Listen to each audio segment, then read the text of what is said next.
Hello traders, this is Johnny and welcome to 1 Minute Market Mastery Pinoy Edition.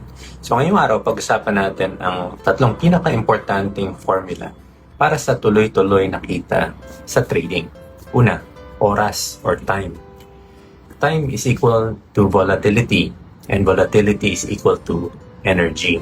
Kung nagtitrade ka sa maling oras, hindi ka talaga nagtitrade. Umaasa ka lang. Gumagalaw ang market kapag ka may energy.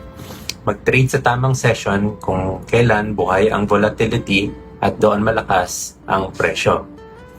Number 2, strategy or direction. Ang oras ay nagbibigay ng energy, pero ang strategy ang parang steering wheel or manibela. Kung ang strategy mo ay backtested na, may proven na win rate, monthly average return, standard deviation at Sharpe ratio, sundin mo na lang.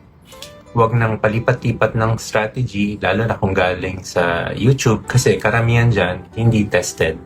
Content lang talaga. Number 3, pasensya at time frame. Kung alam mo ang oras at strategy mo, tanong mo na lang, gaano katagal ang trade na ito? Kung mabilis matapos, ayos. Kung matagal, baka may nangyayari at yan yung cue mo para mag-manage ng risk or mag-secure ng profit.